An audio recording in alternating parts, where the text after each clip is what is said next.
welcome back into our WAER studios for the double overtime up until 6 o'clock, breaking down Syracuse's 64-61 loss to Clemson to start ACC play. I'm Nathaniel Cunningham, joined alongside Ben Chadwick. There's a whole lot that we need to talk about when it comes to this game, and there's so much that needs to be discussed just in general about what Syracuse showed out there on the court today, because this is a team that has a whole lot of potential, that needed a quad to win today, and they had a prime opportunity on New Year's Eve to start ACC play, and they didn't have that. So this is a team that just needs to step it up, and we want to really hear your thoughts. So make sure you go interact with us over on X at WAER Sports Talk and our YouTube page at WAER Sports Talk as well. We want to make sure that we can cover all of your concerns, talk about all the issues that you have with this team, because this should have been a nice win for Syracuse, and at the end of the day, it turns out to a 3-point loss. Ben, just watching this game, at the end of the game, there was so much excitement that we had because we were listening to this Syracuse team claw back. We were watching this Syracuse team almost do the thing they haven't done all year, and that's be competitive in the second half against really good team, and then they come up short. They give up a couple easy layups. They can't make the shots they need to. And despite superhuman heroics from Donnie Freeman, they just can't get it done. Well, Nate, you said something very important at the end. You said something very important at the end right there, which is they did this against a very good team. And I want to reiterate that, and I'll keep reiterating that for the next hour and 10 minutes until we have to get out of here at 6 p.m. Clemson is a very good team. Top 35, I would even argue top 30 in the country, just barely outside of being ranked, in my opinion, and also in much of the country's opinion. But the cold streaks for Syracuse in this game were just so bad, so cold. There were moments where the Orange were 1 for 10. It's been 4.5 minutes since Syracuse has had its last bucket, and those little notifications on my computer kept popping up maybe every 5 or 6 minutes of game time in this one. But then they would have their moments where they get hot, right? And then they come back, but they never take over the game. They never take that big lead. They're always just coming back just to be close with Clemson, but the Tigers would always have that upper hand. And the thing that makes that the most frustrating is that it's the defense that's standing on its head to keep you in the game, and the offense that can't facilitate it. Because Syracuse is having laps on defense, which are expected. Even the best defensive teams in the country have those couple of plays where the opponents are going to score. That makes sense. So I just don't understand this world where you sit and then you have lapses on defense and you can't capitalize on offense. This is a Syracuse offense, let's be frank, that has looked absolutely abysmal all season long. This is a team that shot 40% from the field today. They shot 33% from deep, 2 of which are from Donnie Freeman, who, let's be frank, is playing on half a leg. like Donnie Freeman, I love Donnie Freeman. I think the way that he plays basketball is just, it's the right way to play basketball. He stands at 6'9". He's lanky. He really reminds me of a more unpolished Pascal Siakam. This is a guy that he's proven now today that he's confident in shooting the 3 ball. He can attack the rim. He's good down low. This is an all-around basketball player. And this is a Syracuse team that has an elite guy, a guy that I think should be a first-round draft pick. Yep, I agree. And they're losing these close games. I hate to break it to you. You've got North Carolina on the schedule twice this year. You've got Louisville. You've got Duke. NC State as well. If you're keeping these close, or these games that you should win at home, what's going to happen in February when you're on the road? Like, what does this team expect? I think this is, honestly, I think I would have rather a 15-point loss. Oh, what? Get out of here. Yeah. Are you saying that like from a Syracuse fan perspective? Yeah. That's blasphemous. That's blasphemy. Because then you just got whooped. Like, no, but that, dude, you got whooped by a team that's 50 spots ahead of you in the net ranking. Like, then you could sit there and say, sure, I would have liked to have been competitive, but this is a really good team, blah, blah, blah. Instead, you do this. Instead, you give me hope. This is waving candy in front of a baby. I would say that this is a new team now, though. Like if Donnie Freeman came back and he played plenty of minutes in this game. Don't get us wrong. He played 28 minutes in this game despite technically coming off the bench. And I'm putting that in air quotes right there, coming off the bench, which I'm sure he will not in that next game against Georgia Tech. He came back, and this is the Donnie Freeman-led Syracuse team. I think that's the way you have to look at it. Because if Syracuse came in without Donnie Freeman and they lost by 15, 20 points, I would have said, yeah, that's pretty much sort of what I expected. But if Donnie Freeman came back and played 30 minutes and you told me, hey, Donnie's going to play 30 minutes tonight and Syracuse loses by 15 to 20 points, then I would say, all right, well, there goes the season. If they can't even compete with Clemson with their best player on the floor, then what's the point? But now that they lost by 3 points and it was because of Donnie Freeman's excellent play, this has to give you hope. Syracuse fans, first of all, losing by 3 points is better than losing by 15. There's no sound argument for what you just said. No. So, okay. I think that the false hope that this gives you, like, I agree with you in the essence of that going forward. Who's to say it's false? Who's to say it's false? But I don't think that the going forward isn't something that you can't look forward to. But at the same time, the road doesn't get easier. Fair, yeah. Like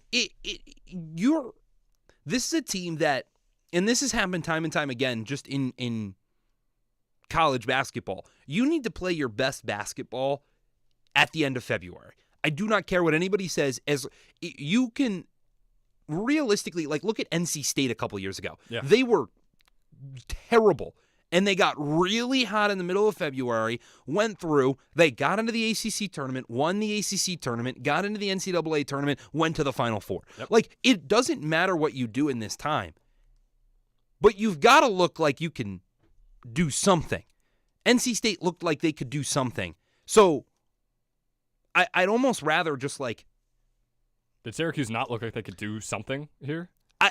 What are you going to do against better competition? Because you've got 8 other teams in the conference that are better than Clemson. What I'm trying to... that's something we should talk about later. What I'm trying to argue, though, is that Syracuse doesn't play a team better than Clemson until, I would say, late January against NC State. I would say Georgia Tech is worse, Pittsburgh is worse, Florida State is worse, Boston College is worse, Virginia Tech is worse. But then they've got at the end of the year, again, they've got they've got a trip to North Carolina, they've got a trip to Duke, they've got a trip to Louisville. Yeah. You're not winning any of those 3 games. I don't think anyone expected them to win those games before the season. Yeah, nobody expected them to go to overtime against number 3 Houston either. So what is your point exactly right now? my point is that this would have been, I think there's more that you can take from this had this had been a little bit of a bigger loss. Because like bad takeaways?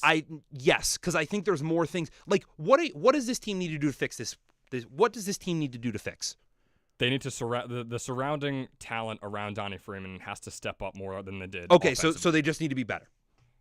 That's what you just said. It's hard not to say that. They have to shoot better. I mean, you look, Donnie Freeman shot great today, but you look at Nate George. Donnie Freeman went 5 for 11 from the field. Starling going 2 for 7. Oh, well, how about this? How about he misses 9 games in 40 days of work, and he comes in and shoots 0 for 4. I think we give him that. I don't disagree with you. I don't disagree with you. What I am saying is that the argument of saying they just need to be better offensively is not. No. Like, yes, they need to be better, but that's not something that they can do. Like, this is a team that needs to finish, right? J.J. Starling and Nathan George had a lot of opportunities around the rim to finish. Maybe there's something else that this team needs to do. Maybe some of you guys that are listening right now out there see something that the Syracuse squad needs to do. Make sure you go interact with us over on X and YouTube at WAER Sports Talk. We're breaking down Syracuse's 64-61 loss to Clemson to open ACC play alongside Ben Chadwick. I'm Nathaniel Cunningham. But that's the thing that I have, is that this team looked finished. It didn't look like there was something else this team could do. And they still couldn't get it done against the team that's probably going to finish in the best of the rest of the ACC. Like, this is a bubble team to get, or not a bubble team, but this is a team that's going to get into March Madness, but they're not going to be an elite March Madness team. This is a darn good team. I'm not saying they're not. I don't want to argue how good of a team Clemson is this early on just yet, but this is a darn good team. No, and they lost by 3. I think we got to give Syracuse so much more credit. Sure. And I couldn't agree more. The offense has so much work to do. So much work. Specifically, I'm focusing on Nate George and J.J. Starling. Nate George went 1 for 6 on non-3-pointers. That's unacceptable from your point guard. J.J. Starling struggled mightily on non-3-pointers, and on the 3-pointers, he went 0 for 2. He shot 2 for 5 on non-3-pointers in this one. At the rack, they have to finish better. But this defense can take this team quite a long ways, and that's what I need to. That's why I need you to understand. This defense holding Clemson to 64 points is an impressive feat. Clemson hasn't scored more than 70 all year. Oh, that's incorrect. All year is incorrect. They haven't scored 70 in the past few games. For the past couple games, I apologize. I mean, this is a team that dropped 97 points on Georgia. That's a good Georgia team, or a solid Georgia team. A Georgia team that I would say we could probably fairly compare to this current Syracuse team right now. Okay. The lower end Power 5 teams. But still, like, if that's what you're comparing Syracuse to. You just said it. The lower end Power 5 teams. Oh, yeah. I was never arguing that Syracuse is making March Madness. Should Syracuse be a lower end Power 5 basketball team? They should not be. Like, what? Yes. I especially with all they poured into this team over the offseason. We're not going to speculate about how much financially they poured in, but my goodness. Donnie Freeman could very well be, like we said, a lottery pick in the NBA draft. I really think he's that good. First round pick is what I would guarantee. For sure. But this is a guy that is he polished and ready for the NBA? No, but a project piece that could be solid. Nathan George led the ACC in assists last year. Nate King shot 44% from deep. J.J. Starling has scored 1,000 points in the Syracuse uniform, averaged nearly 20 a game. Sadiq White Jr. is a 4-star prospect. Kyan Anthony's a 4-star prospect. Tyler Betsy took 72% of his shots from beyond the 3-point arc, and this team can't score. I don't get it. I don't. It doesn't make sense. William Kyle is arguably a top 5 forward in the country. Like, he has 4 points today. Yep. 4! I want to make sure you're finished before I start. No, I'm irate. I don't get it. Like, I'm sorry. It's astounding to me that this team has all of the pieces that it has, and it can't win basketball games. Like, this isn't surprising. They beat Northeastern by 8. Yeah.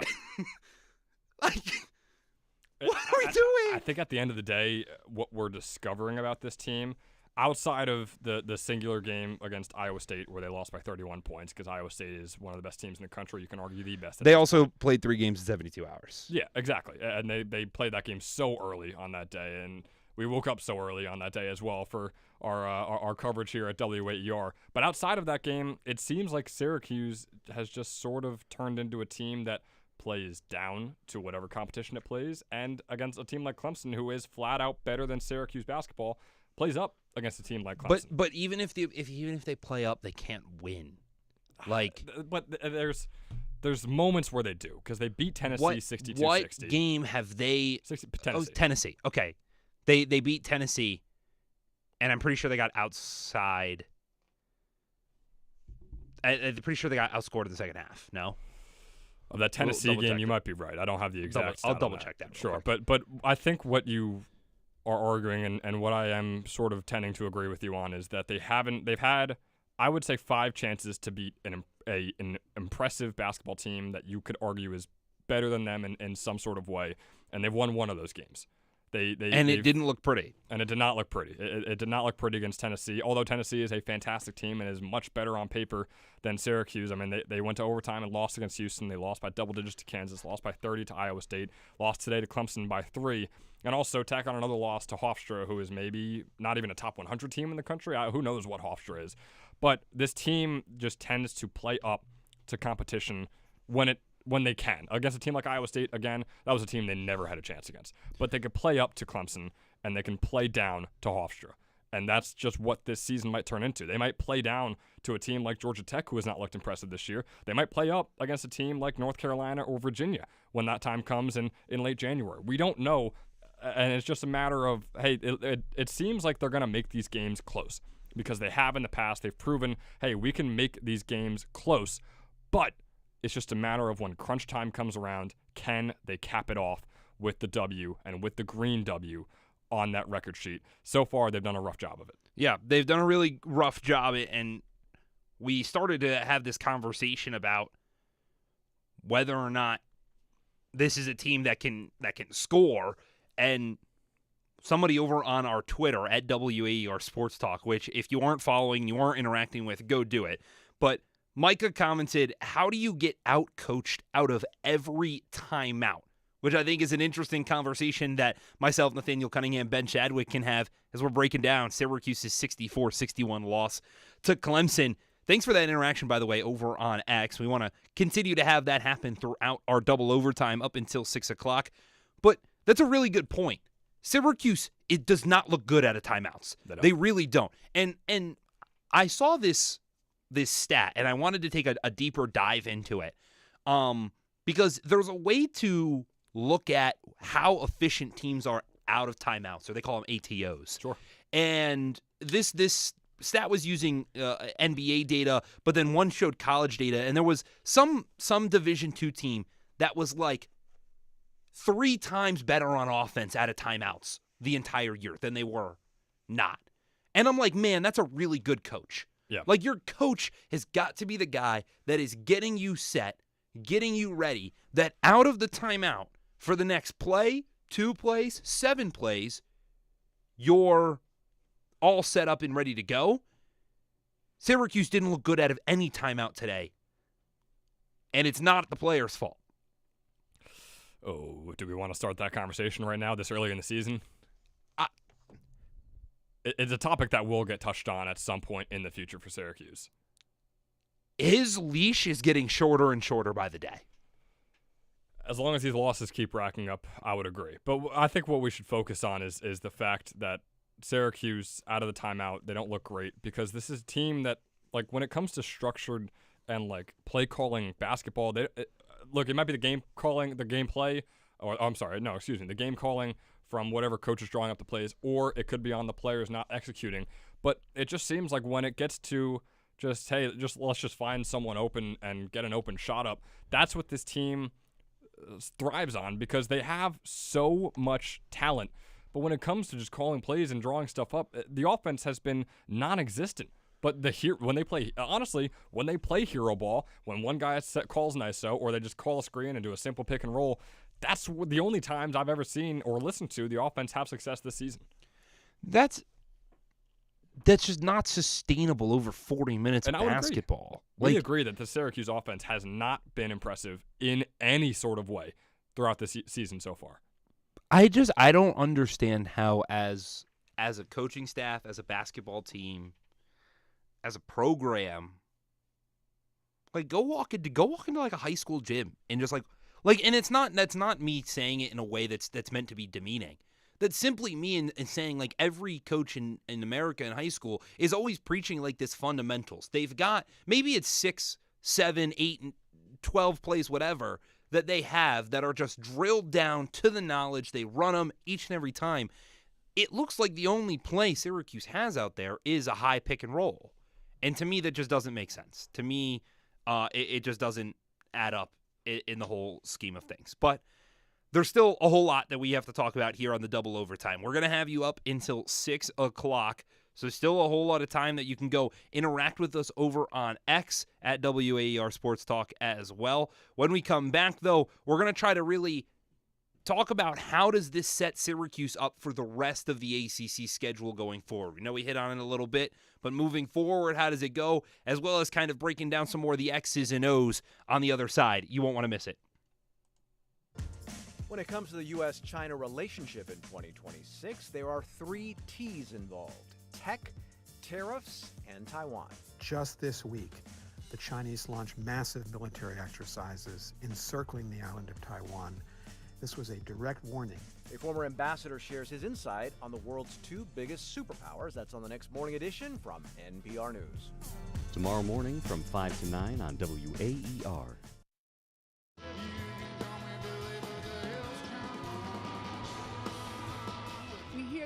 songs from Oliver Wood of the Wood Brothers this week on Mountain Stage. We'll also hear from Stephen Wilson Jr., Dar Williams, Cloud Coat, and Top House. Hi, this is Stephen Wilson Jr. Join us this week in live performance on Mountain Stage. Sunday from noon to 2 on 88.3 FM WAER. Imagine, you know a crime has occurred, but you don't know who did it. You don't know who they did it to, and you don't have any idea why. On the next Snap Judgment, the Bone Reader. Snap Judgment. Do not miss it. Sunday morning at 10 on 88.3 FM WAER. Congress has now stripped away critical funding that stations like WAER rely on to stay on the air, provide fact-based news, and serve every corner of our community. Because this work matters, we are determined to keep broadcasting, no matter the challenges ahead, by launching a $175,000 campaign to recoup our losses. If WAER has ever informed you, moved you, or helped you feel connected, this is your moment to act. Join us at WAER.org. George saves it into Betsy, driving and finishing at the rim. Hustle play by Nate George to keep it alive for Syracuse, and Tyler Betsy scores his 7th and 8th points of the night to make it 28-27 Orange. 2.5 minutes remain, first half. Welcome back into the double overtime, recapping Syracuse's 64-61 loss to Clemson. I'm your host, Ben Chadwick, alongside Nate Cunningham. We'll have you all the way up until 6 p.m. A reminder, you can check us out and react with us and communicate with us, really, at WAER Sports Talk on X and YouTube. Nate, we talked a whole lot about what happened in this game immediately and our reactions to it and what we think Syracuse should do sort of going forward, but I want to touch on that more because we talked about what went wrong for Syracuse a little bit there, right? We talked about the guards going up and finishing at the rack, right? We talked about plenty of other things, how more players need to step up offensively outside of Donnie Freeman. But is that it? Like, is that all that needs to fix, that needs to change, and then magically Syracuse is a top 35, top 40 team? No, I think that you also need to have – you mentioned other players stepping up. I think there's something that you take that a little further than just players playing better. I think, and here's a problem that I'm curious to see how Adrian Autry deals with going forward. Sadiq White was essentially non-existent in today's game. Yeah. He had just 2 points. He shot 1 for 3 from the field. He had 1 turnover. And even when he was on the floor, really wasn't doing much. It wasn't like he was making strong defensive efforts or anything like that. He was kind of just there, and he only played 11 minutes for it. This is a guy that we've seen a couple times this season that has gotten comfortable later into games. But are you just going to completely eradicate him from playing an impact because you have your 5-star guy in Donnie Freeman back? I don't think that is something you should inherently be doing. So I think the number one thing that Adrian Autry and this staff has to do is really facilitate these minutes, because I think, Nate George needs to be your facilitator. Yep. But J.J. Starling did that last year. So, if I sit Nate George for an extra 3 minutes, and that's enough to give Sadiq a little bit more action out there, especially with a guy like Cayenne, who they've played, when they're on the court together, play really seamless basketball. They really do, yeah. So, maybe it's worth it to take 2 minutes. Or, JJ played 34 minutes today. Maybe it's worth taking 2 minutes away from him and giving him to Sadiq or something like that. Even Nate Kings. Nate Kings traditionally plays the 3 for Syracuse. You could slot in Sadiq for many of those 3 minutes. I agree. And if you and we saw this a couple times as well. Syracuse was running a small ball lineup out there where they were taking William Kyle out. But against a bigger team, you're not going to see success. This is a bigger team. So you've got to I feel like that's the biggest thing, is figuring out the rotational minutes is really going to iron out some of these things, because one, it's going to keep people fresh, but it's two, it's going to make people comfortable. And Syracuse saw a lot of success with that small ball lineup today, which honestly they haven't really in the past. William Kyle, maybe one of his most unimpressive games, maybe the most unimpressive game he's had all season. I mean, he scored 4 points, went 1 for 4 from the field, drilled half of his free throws, 2 for 4 there. Only 4 rebounds for him on the 25 minutes he played. I mean, he had the worst plus-minus of any Syracuse player today. He was -10 when he was out there. It did not look impressive. And when you had the small ball lineup, things were clicking a lot more. And I think Donnie Freeman has a huge impact on that as well, because Donnie Freeman, we're counting in this sort of small ball lineup. Is he a small guy by any means? Absolutely not, even compared to us. No, but even if he plays the 4, exactly. He's 6'9", 6'10". Yeah, right? William Kyle 6'9". He's playing your center. So Exactly. It doesn't really matter. And I think that William Kyle, I don't believe his minutes should be redacted much, because we know how good of a center he is. You said it before. I don't know if I entirely agree. You said a top 5 center in the country. I'd for sure give you top 2 or 3 in the ACC. He is a special big man talent that Syracuse hasn't had in quite some time. But a game like this, when Donnie Freeman comes back, you wonder, do they just need to get more acquainted? Have they forgotten how to gel together when they're both out there? What is the fix? Because William Kyle, all of a sudden, once the competition ramped up just a little bit, sort of disappeared for the Orange. Yeah, 4 points, 1 for 4 from the field, and 4 boards. Like that was his stat line today. He had 2 blocks. That, -10 plus. Like this is, again, this goes back to my earlier point that this is a team that has all of the pieces, and they're not working. And to me, it's like trying to take the circle peg and put it through the triangle hole. But it shouldn't be. But that's what I'm saying. It's like trying to take a circle peg and put it through a circle hole, but you're blind and you can't do it. That's what it is. I mean, if we're being honest, we have a circle peg and there is a circle hole right in front of Syracuse men's basketball. They just cannot put it through. Yeah. Yeah, I just kind of took all the words out of my mouth. But yeah, I agree with you in that aspect that this is why it goes back to that comment that I made earlier. Like, what are the fixes? The fixes can't be the pieces. The fixes can't be that this team isn't sufficient enough to play quality basketball. Like that, I'm sorry, not an excuse.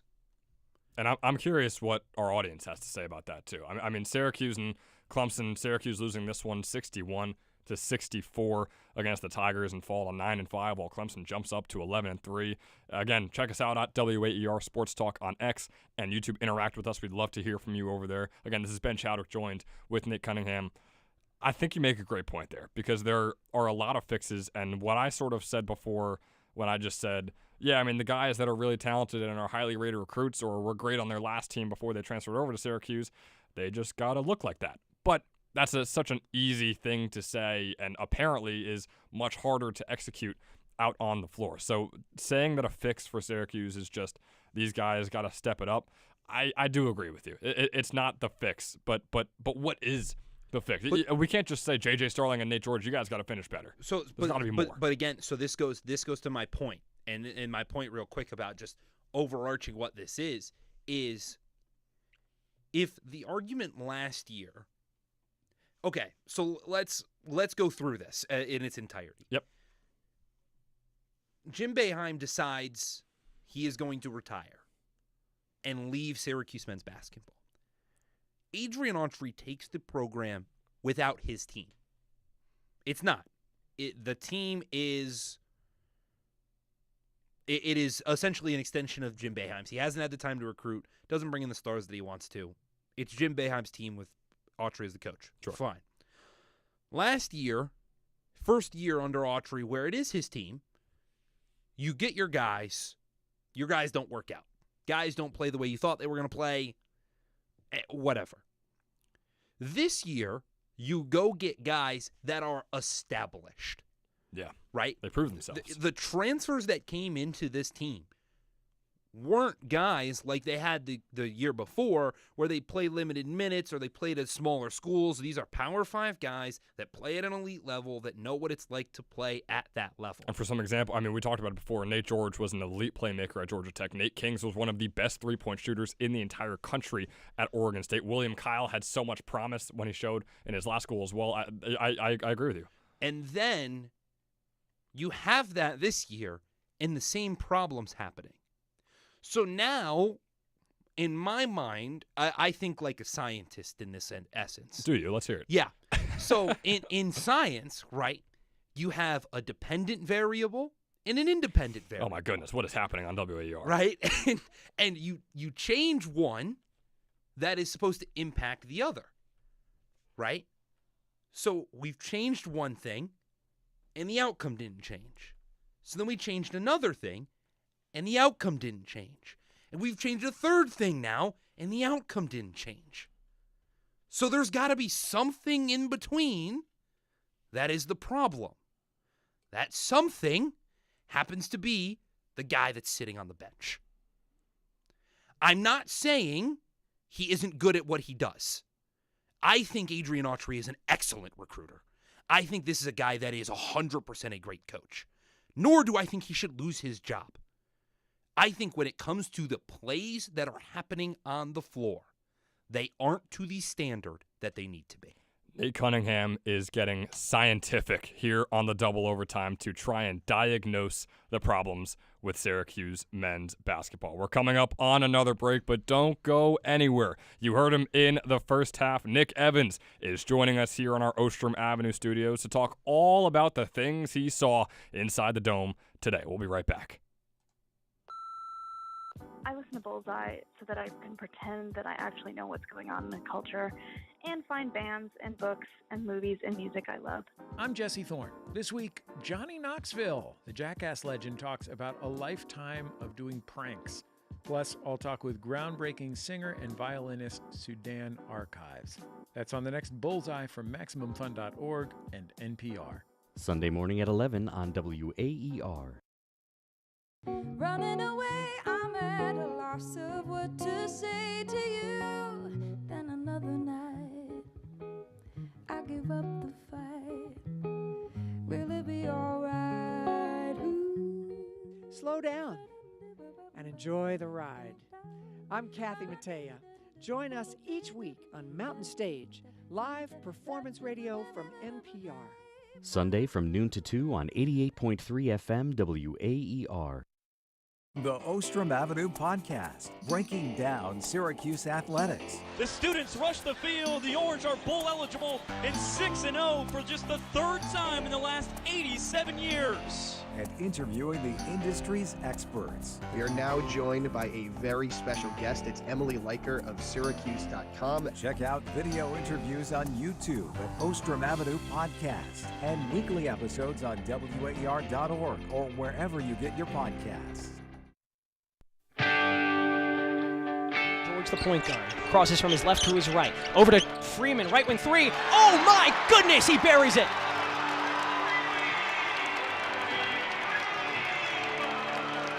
It was written. Donnie Freeman in his return to the Orange, up to 14 points, carrying this team in the late goings, only down by 4. Donnie Freeman put up a team-high 18, and it still wasn't enough. Clemson takes down Syracuse in the ACC opener, 64-61.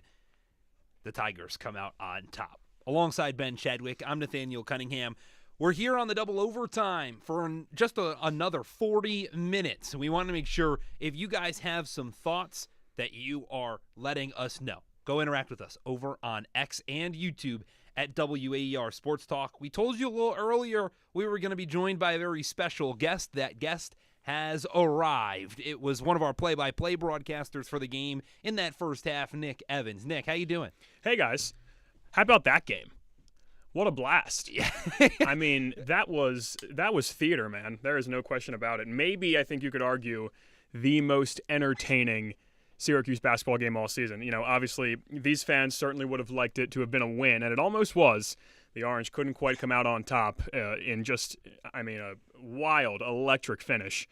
But, no shortage of material after this one, fellas, right? A lot to talk about. Yeah, there is a whole ton to talk about, and I really want to start, though, before we talk about the X's and O's of this game, I want to talk about what Adrian Autry had to say after the game, because what I took away from a couple of these quotes that I'm seeing here down, was that he wasn't really upset with how this game went, where if you were listening to us a little bit earlier, there was a portion there, especially after the game was over, it was pretty heated about this. So I'm curious what you took from Adrian Autry and how you genuinely are feeling after watching this one. He wasn't as dejected as I expected him to be. It was clear to me, being up close and in person for this game, that Syracuse really wanted this one. I mean, there is absolutely zero question about that.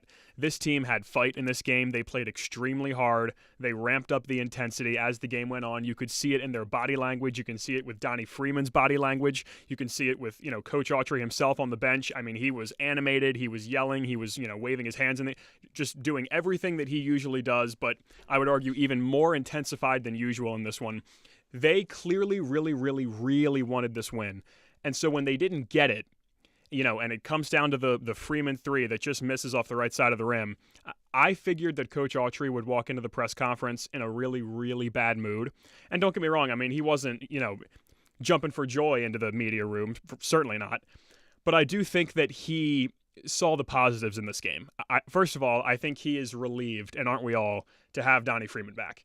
I mean, that first half pretty much couldn't have gone worse for him. Donnie Freeman in the second half of that game, you guys, I'm sure you've talked about it, he was magnificent. I mean, there is not a single dark spot that you can pick from his game from about, 10 to 12 minutes on. I mean, he was absolutely everything down the stretch. They needed every single point he gave them. He finishes with 18. I thought he looked great. He looked spry afterward. He said that, he wasn't really feeling any lasting effects from the injury. He said he felt good. So I think Coach Autry is really excited to get him back. And I do genuinely think that he was satisfied with the way his team fought in that game. He talked about it afterward. He said, if you don't have fight, you don't have a chance. And I'm proud at the fight that my team showed in this one. So, will that be enough for the Syracuse faithful? Maybe not, but I think that Coach Autry, while not happy with this win, definitely not, I do think he is taking away some of the silver linings.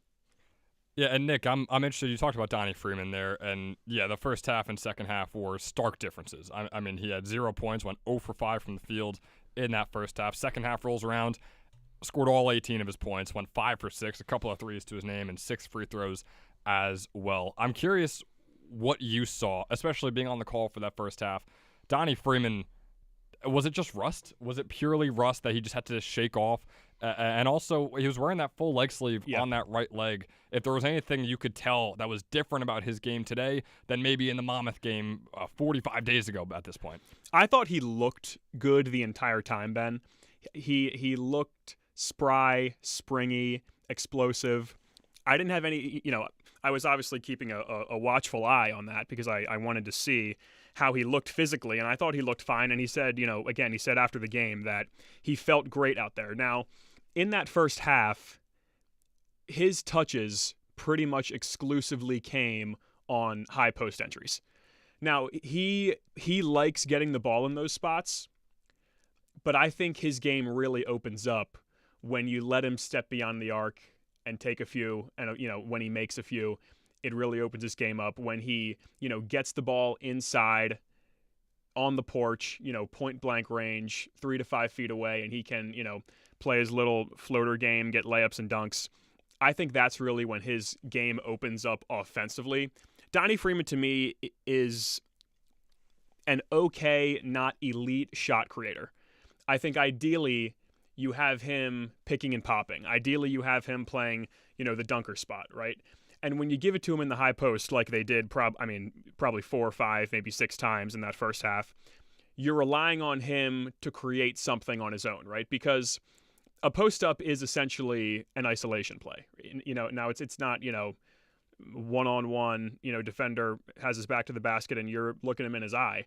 But it is one-on-one, right? Your back's to the basket. There's a man in between you and the cup, and, you got to score it. Now, Donnie got a couple of shots up in that first half. He took a couple of short fadeaways. He had one little, right hook hop shot that he got to that just rimmed off. I think he got okay looks. They just weren't falling for him. And he was getting more and more frustrated as the game went on, especially into the second half when he really started to get physical with Carter Welling. And those two, I don't think there's any love lost in that matchup. But when the team needed him most, as the crowd started to ramp up the energy, as that place got more and more raucous, Donnie Freeman really came to play. And, he showed you all the tools. He stepped out, hit a couple of big threes.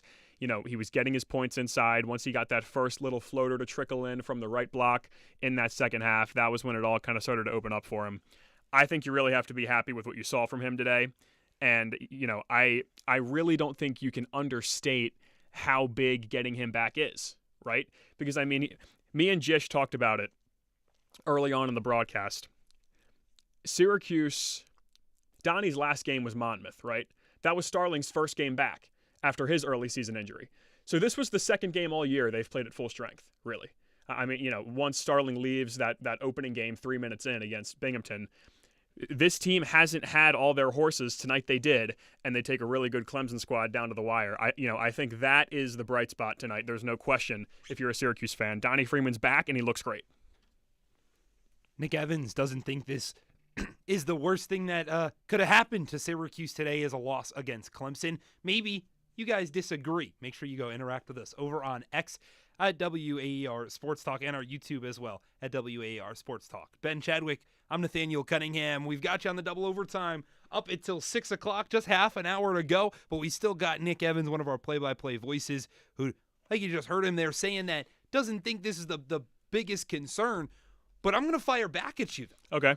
Because you're sitting here saying this is the second time this team has been at full strength, and they still couldn't get it done. This is a team that looked really good against Houston. This is a team that looked really good against Kansas in the first half. This is a team that ended up beating Tennessee, and I don't think they looked really good when they did it, but at the end of the day, by an inch or by a mile, a win is a win. That's a top 15 quad one win. So my counter argument to that would be, if this team is at full strength and they can't get over the hump against Clemson, they're not going to be able to be as competitive later in the season against these other better ACC teams. That was a conversation we had earlier. How many teams in the ACC that are better than Clemson do you really think there are? Because I think this Clemson team is pretty good. They have plenty of bigs that move well, right? You saw it with Carter Welling, Nick Davidson off the bench. Those guys are big and they play hard and physical and fast, and they're skilled. And then, the guard play on that side is also impressive. Dylan Hunter in the starting lineup, Chase Hunter's brother, he can really play. Justin is a great player for them as well. And then R.J. Godfrey. Jish and I mentioned it. He's the son of a longtime NFL linebacker, and you can tell that guy's a tank. So I think Clemson is a pretty good team. I understand, it's probably annoying if you're a Syracuse fan to hear people say, oh, well, Hofstra's actually a better team than people think. Oh, Clemson's a pretty good ACC team. It's not. I get that. But listen, they were competitive in this one the whole way. It came down to the wire. This is a game, I think, that certainly could have gone either way. I think you guys would agree with that. And they come up on the short end. Now, as we progress into conference play, yeah, you're going to want to see them win some of these games. There's no question. It's one thing to play good teams close. It's another thing to go out and beat them like you did against Tennessee, right? You need to stack up, more of those and less of, the Houstons, Kansas, if you want to include this game, right? I do agree that they have to start closing some of these games out and playing better in crunch time and getting stops when they need to. But I think Clemson is certainly maybe not a top flight ACC team, but I there's 18 teams in the league. I think Clemson is probably in the top half of those, I would argue. Would you disagree? No, I wouldn't say that's not wrong. I would say way above the top half is what I would say. Yeah. Okay, so I think that's crazy. Fine. If you're going to say Clemson is a top 9 team in the ACC, no argument there. Mm-hmm. Give me Duke, give me Louisville, give me North Carolina. Yeah. Okay. Yep. Give me Virginia, give me SMU, give me NC State, give me Miami. I'm taking those 8 teams over Clemson. Those last 3 you said, I think I think I could fight back on any of those No, three. sure. I don't think it's as far. Like, the gap between Duke and Clemson versus SMU and Clemson is not that. Like, that's a big gap. Yeah. You know what I'm saying? SMU and Clemson are a lot closer together than Clemson and Duke, No, obviously. 100%, 100%. I don't think that's the point. My argument here is this, right? Let's just say, for the sake of fun, it's those 8 teams, and then Clemson's 9. That means Syracuse is at the best 10. That's my point. Still more basketball to play, right? Sure. This is your first conference game. You know, you're going to be tested going forward. You that's the thing, right? Like, we tend to react to these games in a way where it's like, oh, you know, because I kind of find this to be the case with basketball. I don't know if you guys would agree. I think really, like, you know, I'm a Philly guy. Like, when the Sixers play in the playoffs, this is really I find myself experiencing this. When your basketball team wins a game, it feels like they're never going to lose again, and when they lose a game, it feels like they're never going to win again. I do think there's a little bit of that with this team, where you say, you know, oh, well, you know, if they can't beat Clemson, well, then that means they're definitely going to lose this game and that one and this one and that. We don't know that, right? So, you know, I keep that in mind. All I'm saying is, you know, absolutely, this is a game you wanted to win. You didn't have it in the palm of your hand. You had to make a comeback, but you had an opportunity to get this one, and you didn't get it. But I do think there was a lot to like in this one. They played great defense once again. Donnie Freeman's back. You can't question this team's fight. I mean, you know, say whatever you want about Adrian Autry. This team plays for him. There's zero doubt about that. And how about the free throws? The free throws were better tonight, right? Now, will that continue? I wouldn't put my mortgage on it, but a step in the right direction, right? So I think, you know, those are the bright spots if you're a Syracuse fan after this game. Are there, you know, some dark spots? Yeah, 100%. And I think, you know, we can certainly dive into those. But I personally, you know, maybe I'm an optimistic guy, I don't know, but I'm choosing to take the optimistic view on this one. Nick, you have a mortgage? Well, if I did, I wouldn't. I wouldn't. How about this? I wouldn't put my parents' mortgage on Syracuse. There we go. All right. Well, we got a little bit more time with you here, so I want to ask you one last question. We travel back to last year, and you look at the way Syracuse started off ACC play. Not well. I know you and just talked about it today. They had three straight losses, I believe it was, and it did not look pretty for Syracuse starting off. They're already off to the wrong foot with this loss against Clemson. 64-61. They lose to the Tigers. You look at these future matchups, Georgia Tech on January 6th in Atlanta, and then you have going to Pittsburgh on January 10th. Then you host Florida State, and then you go to Boston College. And you host Virginia Tech after that. If you're asking me, Syracuse is better than all, if not 4 of those 5 teams that I just mentioned. So I'm curious, how do you think the Orange bounce back, if they even do, from this Clemson game? Well, bounce back is interesting. You know, bounce back isn't just win games. Yeah. What number in terms of ACC victories would you guys be happy with? You want a specific number? If you're a Syracuse fan, yeah. If you're not in double-digit ACC wins, I think that's a problem. I would agree with Nate on that. Last year, you go 7-13.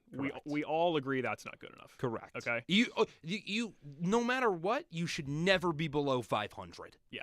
I think that's the bare minimum. This is a team that should every single year be at worst middle of the ACC. I do think the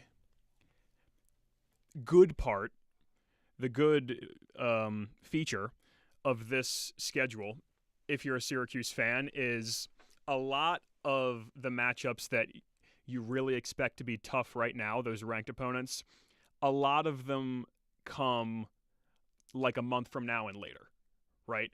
So, you know, you don't have UNC or Duke or Virginia or Louisville coming up soon. You have a little bit of a runway here if you're Syracuse. A lot of ACC opponents, none of them for the next month really, I would say, seem unbeatable. You have a chance here to build some momentum before you get into the games that you do expect to be a lot harder towards the end of the season. So I do think that's a silver lining. You know, could they I'm trying to think after what we saw today, what like the cap is and what the floor is for ACC wins that this team could end with this season. I'm going to say it bluntly. Yeah. I genuinely don't know if there's definitive wins. Period. Like for the rest of the season. I would be gobsmacked if they don't get more than they did last year. No, I'm not saying that they aren't going to win games, but I'm saying as we stand right now, I don't think that you can look down this schedule at any point and say there's no way Syracuse loses that game. Well, yeah. When you put it like that, I think you're That's probably... just because it's conference play, though. I think you're probably sure, a Duke when you team. put it like Sure, but there were games... Like, I think this is the byproduct of playing the way they played in the non-con. Yeah.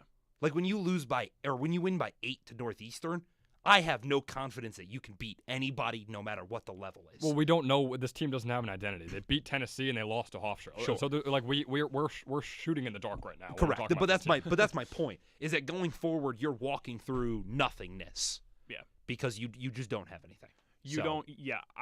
I do agree with that. There isn't a team in the ACC where if you're Syracuse, you can go to the game and sleepwalk off the bus and win by 20 the way like Duke could against certain teams, right? That they don't have that in their bag. But, I do think that a lot of these games, especially over this next month, are winnable, and I think they could build some real momentum after the way they played tonight. I agree. I think that there's something to look forward to as far as a foundation, but it doesn't mean really anything if you're not winning games. This is a team that needs to get back to winning games. We've come up on another break here on the double overtime. Just 20 minutes to go up until 6 o'clock, breaking down this 3-point loss to start ACC play with Clemson taking down Syracuse. Don't go anywhere. We've got a little bit of fun on the other side. You don't want to miss it. When it comes to the U.S.-China relationship in 2026, there are 3 T's involved: tech, tariffs, and Taiwan. Just this week, the Chinese launched massive military exercises encircling the island of Taiwan. This was a direct warning. A former ambassador shares his insight on the world's 2 biggest superpowers. That's on the next morning edition from NPR News.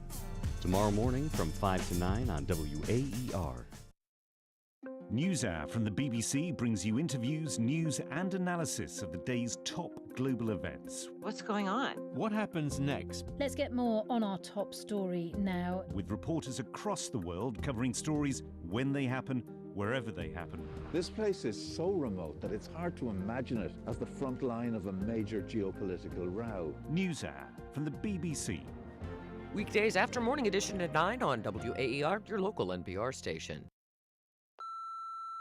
I listen to Bullseye so that I can pretend that I actually know what's going on in the culture and find bands and books and movies and music I love. I'm Jesse Thorne. This week, Johnny Knoxville, the Jackass legend, talks about a lifetime of doing pranks. Plus, I'll talk with groundbreaking singer and violinist Sudan Archives. That's on the next Bullseye from MaximumFun.org and NPR. Sunday morning at 11 on WAER. There is a one-stop listen for everything Syracuse athletics. Syracuse men's lacrosse had arguably maybe Gary Gates' best weekend ever as head coach. The Ostrom Avenue podcast provides unique opinions, plus exciting interviews from industry experts. The voice of Syracuse men's lacrosse and Syracuse women's basketball as well. Tim Leonard, Javon Edmonds of Syracuse.com. Check out weekly episodes and listen at WAER.org or wherever you get your podcasts.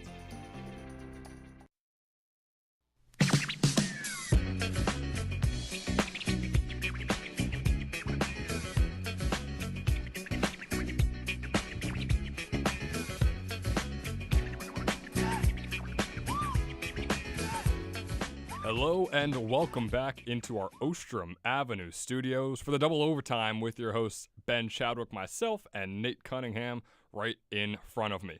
Clemson took this one 64-61 over Syracuse. If you want to talk a little bit more about it, we've got about 17 minutes and some change here in our Ostrom Avenue studios. Reach us at WAER Sports Talk on X and YouTube. Now, Nate, you teed it up before. We got a bit of a game to play here. You know, we've had some serious conversations. Oh, we got to talk about the coaches. Oh, why is the team not playing good? Let's have a little fun. Does that sound good to you? I think that sounds good. It might lower my blood pressure a little bit as well, especially after early on in the show. All right. Well, we have a game, and if you've ever seen those videos on social media, if you ever watch them, it's when you're ranking 5 things and you don't know what's going to come next. So you have 5 slots. You got to put in whatever the topic is or the category is of that first thing, and you build the other things around it in the rankings. And this is about Syracuse sports in general, not just basketball. We'll talk some football. That's good to know. We got a whole lot of things to come. So we'll have the first thing coming up in just a couple seconds here. Yeah. So the first one is going to be, Syracuse's win over number 13 Tennessee men's basketball, 62-60. Where does that rank on your list of things for Syracuse athletics this year? I'm going to be honest. It's kind of like 4. Like, I'm not sitting here going, oh, man, that sucked. But I'm also not sitting here going, that's the best moment of the year. Like, is Syracuse's win over number Tennessee the top 3 best moment? No. It's just not. Well, let's break it down. The entirety of 2025, you don't have that bowl win for Syracuse football. That was in December, I believe. Yeah. Okay, but still, well, how much good really? I mean, men's lacrosse went to the Final Four. Men's lacrosse went to the Natty. Excuse me. So they had a Final Four win, is what I meant to say. You gotta assume that'll be in here somewhere. Men's lacrosse was really good. Women's basketball. If women's basketball putting 10,000 people on the dome should be on here. That's honestly that might be better than the win. Like I think 4.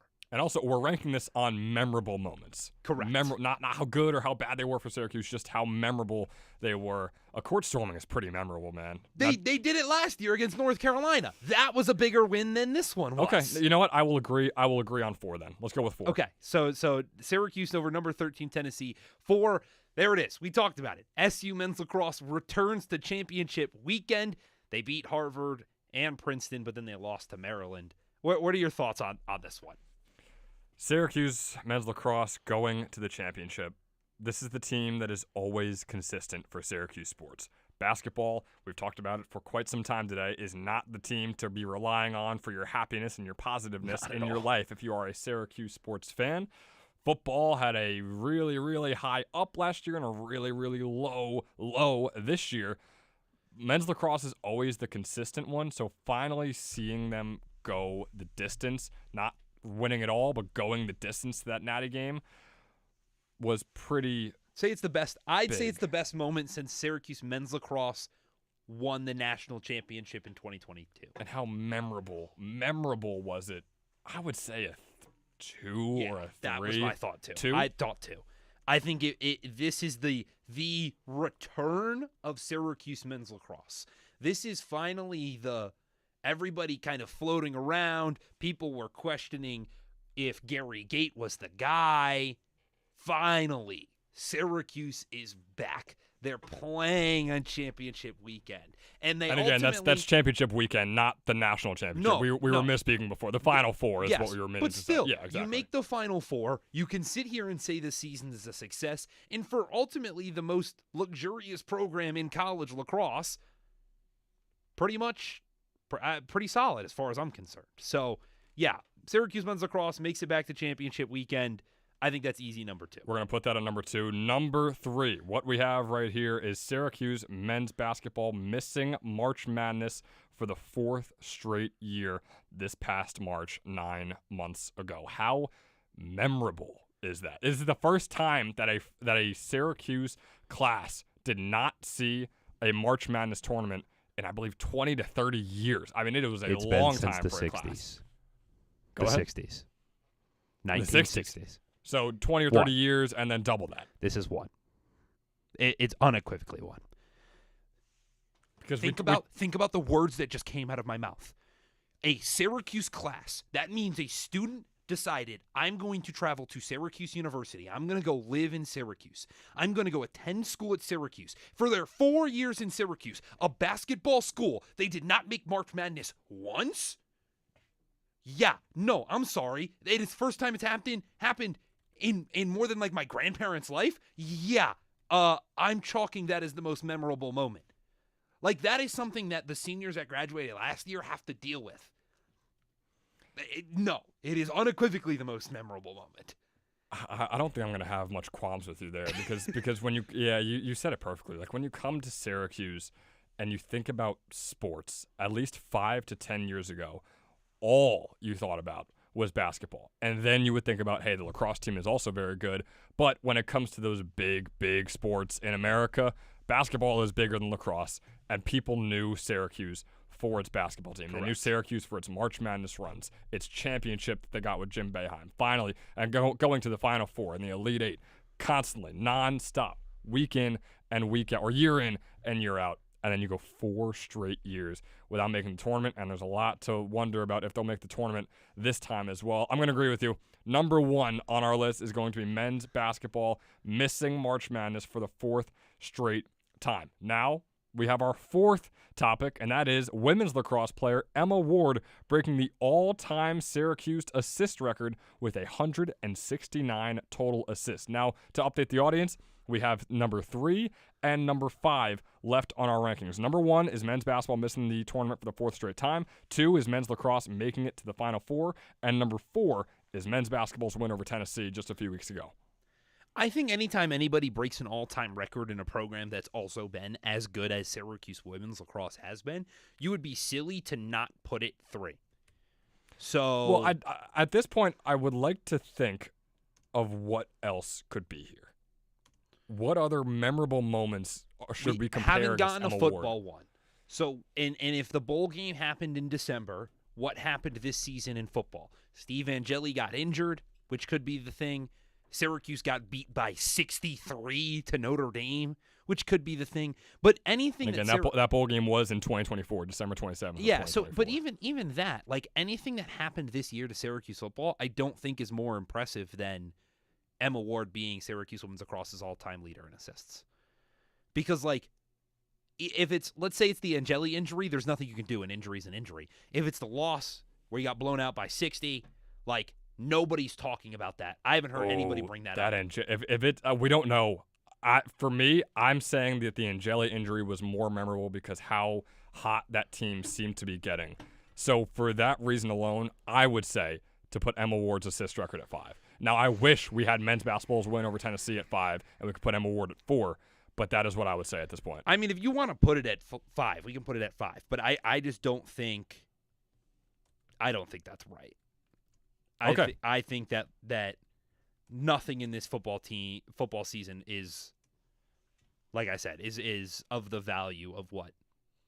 But again, in terms of memorable, all right, so we're putting Emma Ward at 5. Next up, to cap it off here, it is Syracuse football. It is not the Steve Angeli injury because it is Syracuse football's 70-7 loss to the Notre Dame Fighting Irish. And we don't have a choice. That is our number 3.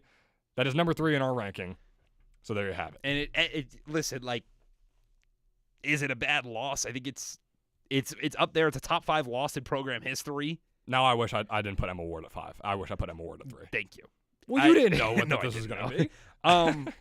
But this is like, you chalked it up. You didn't have a quarterback. You were playing a freshman, a true freshman, and a lacrosse guy were your QBs. It was fairly shocking, but a 30-plus point loss was always expected. So if I could re-rank it all, I would put that at 5. But we can't, and that's how the game works. Our final rankings are number 1, men's basketball missing March Madness for the 4th straight time. Number 2, men's lacrosse making it to the Final Four, eventually losing to Maryland, but still regardless, making it to the Final Four. Number 3, Syracuse football's loss to Notre Dame, a 70-7 loss. Number 4 is men's basketball's win over Tennessee with the court storming just a few weeks ago. And number 5 is Emma Ward's assist record in our rankings, 169 assists for Emma Ward. Once again, you're listening to the Double Overtime. I'm Ben Chadwick. He's Nate Cunningham. We got a few moments left here. Clemson won it 64-61 over the Orange in the ACC opener. We got a few moments left. If you want to reach out to us at WAER Sports Talk on X and to YouTube. Some final thoughts. Not our final word just yet. Don't want to get there. just some final thoughts on this game. We asked Nick before. I want to ask you as well, and I'll ask myself. Moving forward, Syracuse has a fairly easy ACC schedule for the next 4 or 5 games. I'm going to just point blank. What do you expect from those next 5 games before things really start to heat up? 5 wins. 5 wins. Anything less than that is a failure. What do you expect? What do you expect? Not what you hope for, what they should get. I expect 5 wins. I would agree with you, too. They go to Georgia Tech, who I think is a team Syracuse is flat out better than. They go to Pittsburgh. I think it's a team that Syracuse is flat out better than. They're going to host Florida State, a team Syracuse is better than. They're going to go to Boston College, a team that Syracuse is better than. And they'll host Virginia Tech. Things get choppy there. And then they'll host Miami. Things get even more choppy with that one. Things could get very, very interesting here. But now, Nate, it is time for our final words.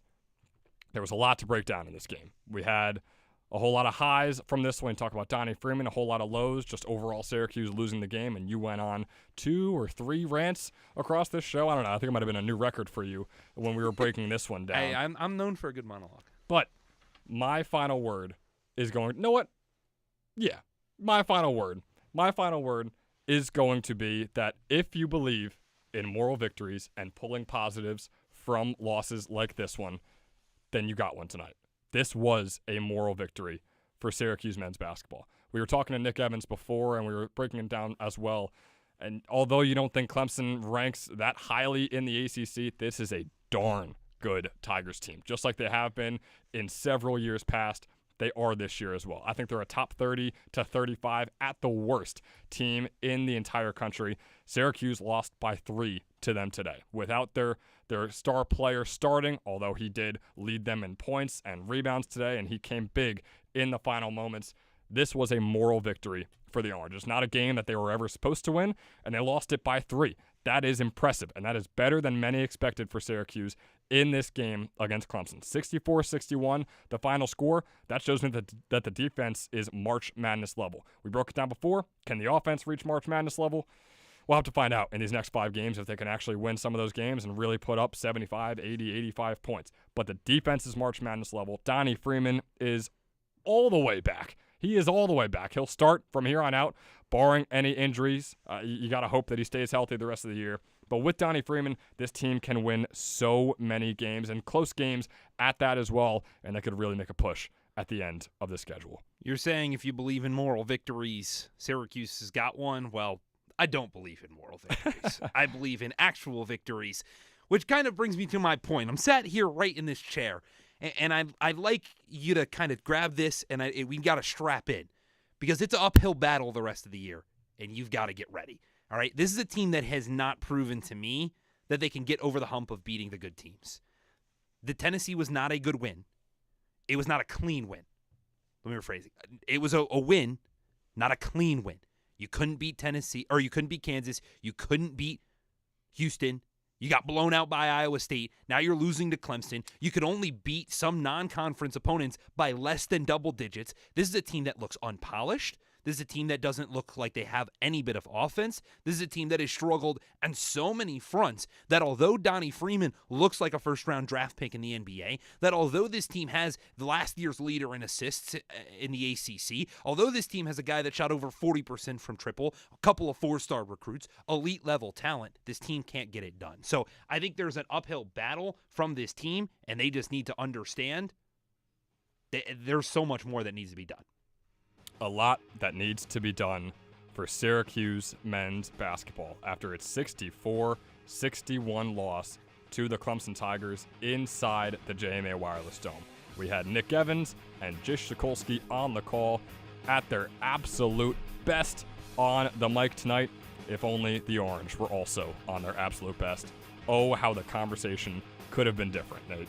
But regardless, it's another win in the Orange's books, and they move on with their schedule. They got Georgia Tech on Tuesday, January 6th, with a 7 p.m. tip, and you can check out McClure Remodeling Countdown to Tip-Off at 6:30. That should be a very, very interesting game because we've broken it down.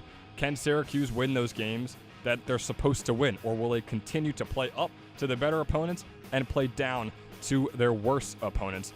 I'm curious, Nate, just overall, flat out, what do you think happens in that game? They're going to Atlanta. They're going on the road. Is that a game that Syracuse cleanly walks away with, or does it go down to the wire and we'll see what happens? Yes. That's about all I've got left. I have no faith in this team to definitively say there's a chance. Obviously, anything can happen. Any of these guys can get hot. They've got 6 days. They better rest. Like I said, strap in.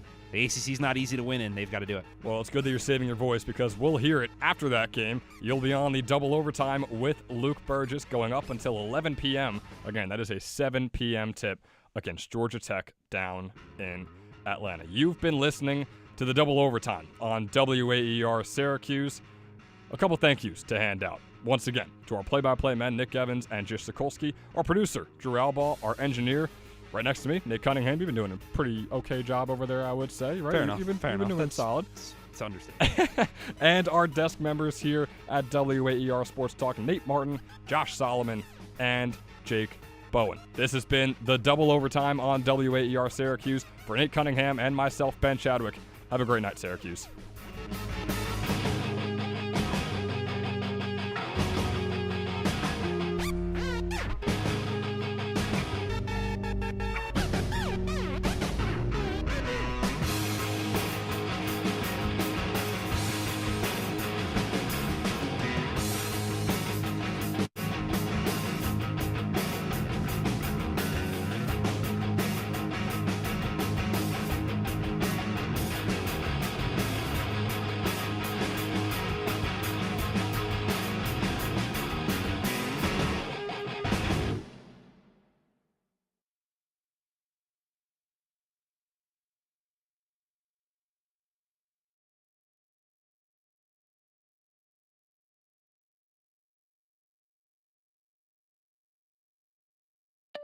WAER Syracuse Public Media, keeping you informed every day with support from listeners like you and Syracuse University School of Education, offering a residential or online master's in instructional design, development, and evaluation that allows professionals from all backgrounds to design the future of how people learn. More information at soe.syr.edu.